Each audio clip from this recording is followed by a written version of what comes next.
Bismillahirrahmanirrahim. Assalamualaikum warahmatullahi wabarakatuh.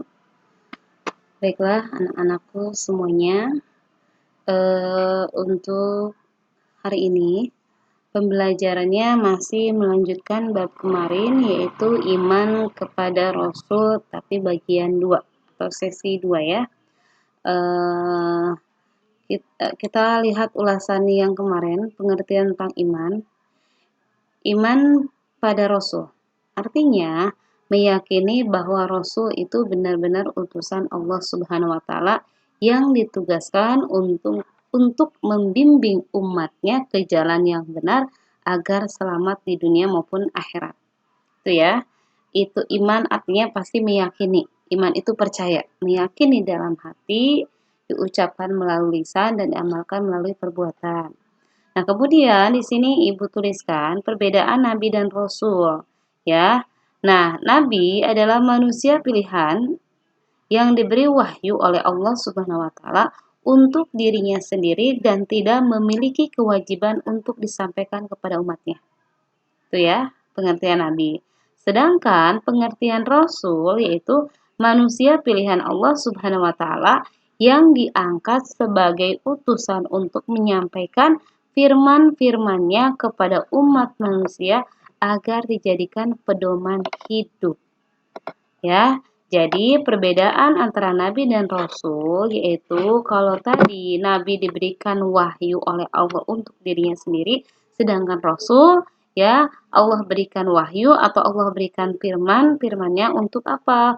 Untuk disampaikan kepada umat manusia agar menjadi pedoman hidupnya. Paham ya sampai di sini ya anak-anak. Selanjutnya, slide yang ketiga. Sifat-sifat wajib bagi Rasul itu ada 4. 1. As-siddiq, artinya Rasul selalu benar. 2. Amanah, yaitu Rasul selalu dipercaya. Kemudian yang ketiga, at-tabligh, yaitu Rasul selalu menyampaikan wahyu. Dan yang keempat, fatonah, yaitu Rasul pasti memiliki kecerdasan di atas rata-rata manusia. Itu ya, sifat yang wajib terdapat dalam diri Rasul. Selanjutnya, ini sifat mustahil yang tidak mungkin dimiliki oleh Rasul. Kalau tadi sifat wajibnya yang pasti dimiliki oleh Rasul, sekarang sifat mustahilnya. Itu, pertama yaitu baladuh. Itu Rasul mustahil memiliki sifat bodoh. Itu dijelaskan di firman Quran surat Al-A'raf ayat 199. Jadi mustahil kalau Rasul itu bodoh. Kedua, kitman. Itu mustahil Rasul itu menyembunyikan kebenaran. Ya. Nah, ini dijelaskan firman Allah Quran surat Al-An'am ayat 50. Jadi mustahil kalau Rasul itu menyembunyikan kebenaran. Kemudian yang ketiga, akizib atau kazib ya, disebut mustahil Rasul itu bohong.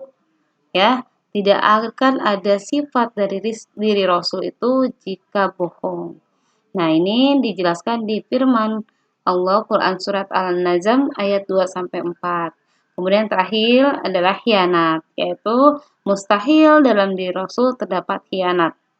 Ya. Nah, ini di keterangan Quran surat Al-An'am ayat 106. Ya. Nah, kemudian sifat jaiz. Kalau tadi Ibu jelaskan sifat wajib, kemudian sifat mustahil, yang ketiga sifat jaiz. Sifat jaiz bagi Rasul adalah sifat kemanusiaan. Ya. Sifat manusia sama seperti manusia seluruhnya, yaitu al-ardu basyariyah. Sifat seperti manusia apa? Ya, Rasul merasakan lapar, Rasul merasakan haus, Rasul merasakan sakit, sedih, senang, dan sebagainya. Ya, kodratnya manusia. Ya, seperti itu. Jadi Rasul merasakan, ya, manusia seperti ya saya tadi menjelaskan lapar, haus, sakit, sedih, senang, bahagia, dan sebagainya. Nah, namun yang membedakan dengan manusia yang lain, Rasul juga ternyata memiliki sifat-sifat yang tidak terdapat pada diri manusia.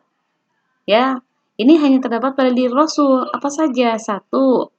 Ismatur Rasul, yaitu orang yang maksum. Artinya apa? Orang yang terlindung dari dosa dan salah.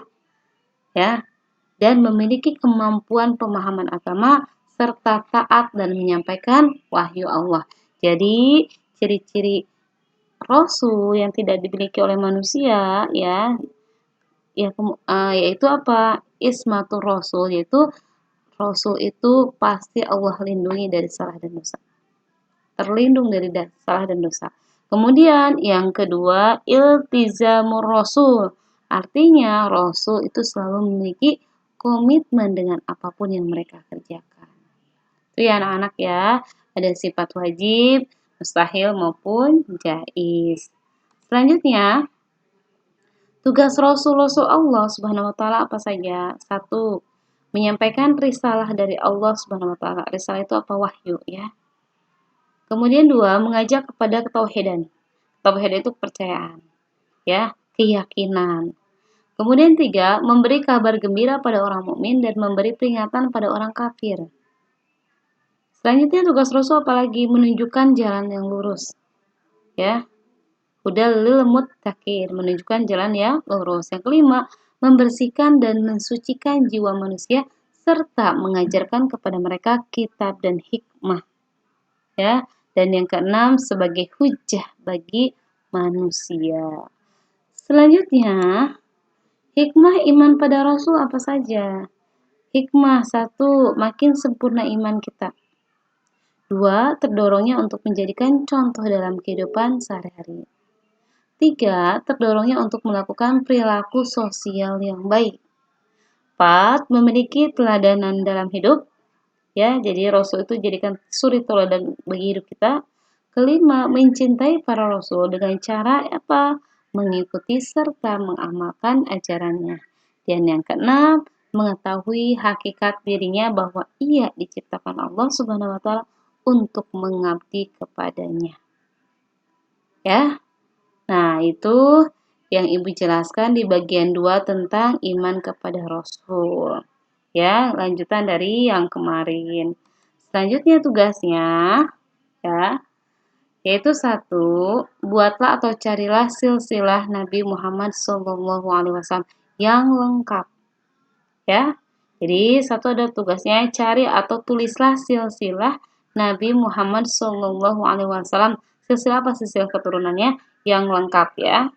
Kemudian yang kedua, tulislah nama-nama Nabi dan Rasul yang wajib kita ketahui. Ya, 25, silakan kamu tulis di buku tulis, kemudian kirimkan di kolom komentar, jangan lupa sertakan nama dan kelas. Gitu ya anak-anak, paham? Ya, baiklah, itu saja materi yang dapat Ibu sampaikan, mudah-mudahan kalian dapat dipahami ya. Billahi taufiq wal hidayah. Assalamualaikum warahmatullahi wabarakatuh.